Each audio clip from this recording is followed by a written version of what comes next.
Hello and welcome. This breakdown of the UK's tricky off-payroll working rules, or IR35, is brought to you by the experts at My Tax Accountant. We're going to get straight into what the latest 2025 budget means for you and your contracting business. Let's get started. All right, let's get right to the heart of the matter because this is the big one. After the 2025 budget, could your very next contract cost you a whopping 12 grand in take-home pay? It sounds crazy, but this isn't some scare tactic. It's a real financial threat for contractors, and it all comes down to two little words: inside IR35. Let me show you exactly how this plays out. Okay, look at this. It's stark. Let's say you land a £100,000 contract. If you're outside IR35, life is good. You're looking at about £78,000 in your pocket. But if that same contract is deemed inside IR35, you're suddenly taxed as if you're a regular employee. And here's the real kicker, the bit that catches everyone out. It's not just your tax and national insurance that gets deducted. They also take the client's national insurance contribution out of your fee. Just like that, your take-home pay plummets to under $66,000. That is a £12,300 hole in your finances.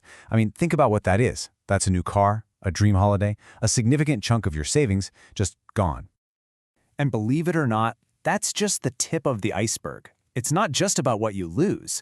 Let's talk about the massive risk your clients are facing. This is where it gets really serious. £263 million. Let that number sink in for a moment. That isn't a typo. That's the staggering amount UK government departments, yes, the government itself, have had to pay or set aside because they got their IR35 assessments wrong. We're not talking about small mistakes here. This is £250 million from the very people who should know these rules inside and out. So what went wrong? Well, a National Audit Office investigation dug into this, and what they found is absolutely key. HMRC's verdict was that these organizations had failed to take, and this is the important bit, reasonable care. That's HMRC speak for you weren't just wrong, you were sloppy. It shows these weren't just honest mistakes, they were systemic failures. And it's a huge red flag for any business hiring contractors. You might be wondering, how does a tax bill get that big?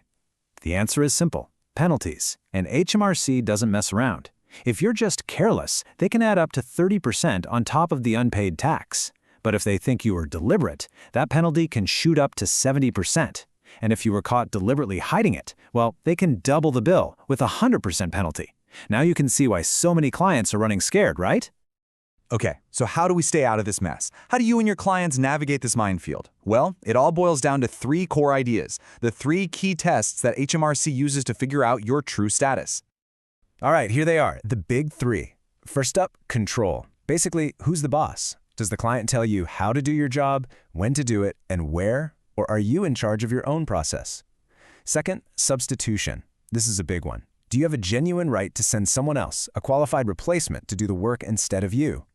And third, mutuality of obligation. We'll call it MU.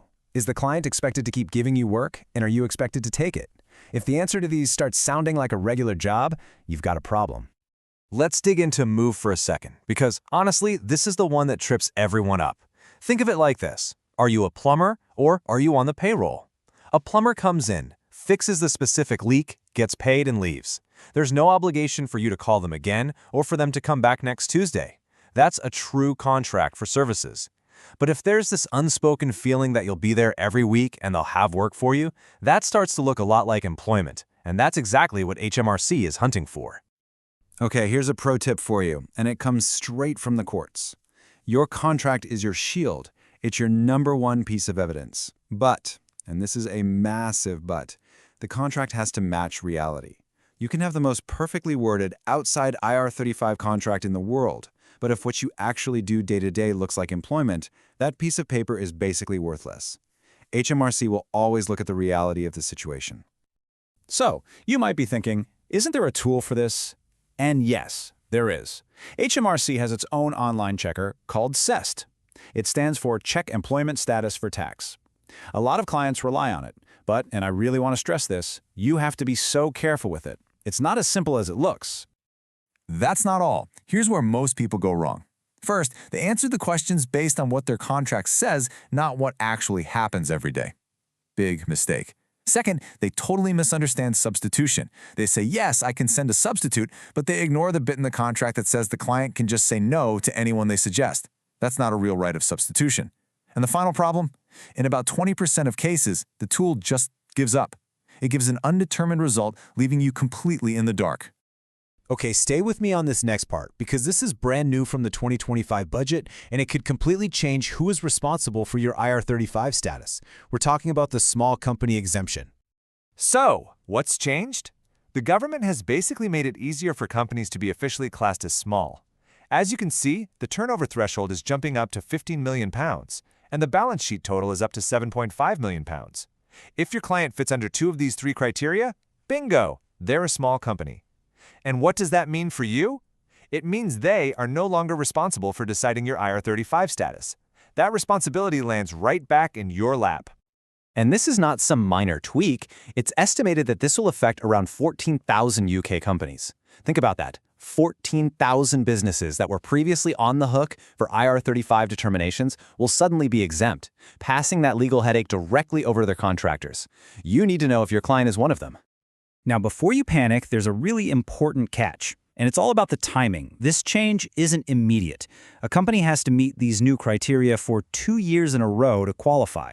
So even though the new rules start in April 2025, the very earliest a company could become exempt and shift the responsibility to you is April 2027. So you have some time, but you need to start preparing now. Okay, so we've covered a lot. The risks are huge, the rules are complicated, and things are changing. So what can you actually do about it right now? Let's walk through a simple 3-step action plan to get you protected. Right. Step 1. Find out how big your client is. Don't assume. You have a legal right to ask them, and they are legally required to tell you within 45 days. Step 2. Assess every single contract. And I don't just mean when you start a new one. Renewals, extensions, they all need a fresh look to make sure the written terms and your actual working practices are still aligned. And step 3, and this is so important, document everything. I mean everything. Keep a paper trail. Save your CEST reports. Keep emails that show you're acting as an independent business. This file is your armor if HMRC ever comes knocking. So, I'll leave you with this question to think about. Are you really, truly prepared for what's coming? Because IR35 isn't just a box-ticking exercise you do once. It's a constant factor in the life of a UK contractor. Getting this right isn't just about avoiding a tax bill, it's about protecting the very foundation of your business and your financial security.